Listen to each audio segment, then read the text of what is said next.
পুঁজিবাজারে তালিকাভুক্ত আর্থিক খাতের কোম্পানি প্রগতি লাইফ ইন্স্যুরেন্স পিএনসি গত ৩১শে ডিসেম্বর ২০২৪ তারিখে সমাপ্ত হিসাব বছরের জন্য লভ্যাংশ ঘোষণা করেছে।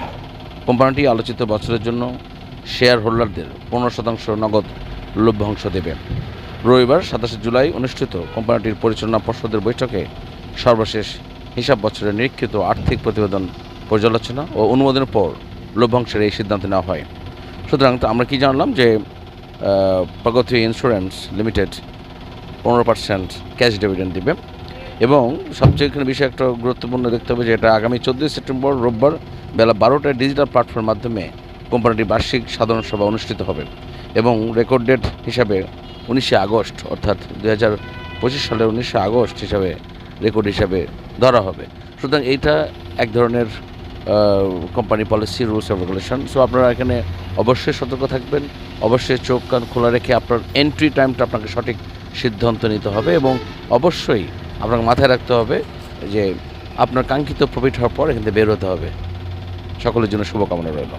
পুঁজিবাজারে তালিকাভুক্ত আর্থিক খাতের কোম্পানি প্রগতি লাইফ ইন্স্যুরেন্স পিএনসি গত ৩১শে ডিসেম্বর ২০২৪ তারিখে সমাপ্ত হিসাব বছরের জন্য লভ্যাংশ ঘোষণা করেছে।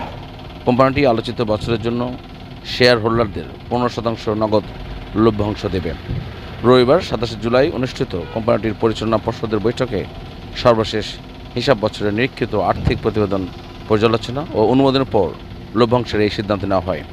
সুতরাং আমরা কি জানলাম যে প্রগতি ইন্স্যুরেন্স লিমিটেড ১৫% ক্যাশ ডিভিডেন্ড দিবে এবং সবচেয়ে এখানে বিষয় একটা গুরুত্বপূর্ণ দেখতে হবে যে এটা আগামী ১৪ সেপ্টেম্বর রোববার বেলা ১২টায় ডিজিটাল প্ল্যাটফর্মের মাধ্যমে কোম্পানিটির বার্ষিক সাধারণ সভা অনুষ্ঠিত হবে এবং রেকর্ড ডেট হিসাবে ১৯শে আগস্ট অর্থাৎ ২০২৫ সালের ১৯শে আগস্ট হিসাবে রেকর্ড হিসাবে ধরা হবে।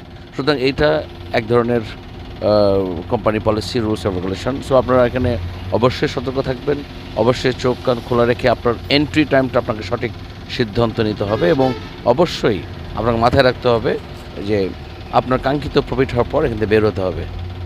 সকলের জন্য শুভকামনা রইল।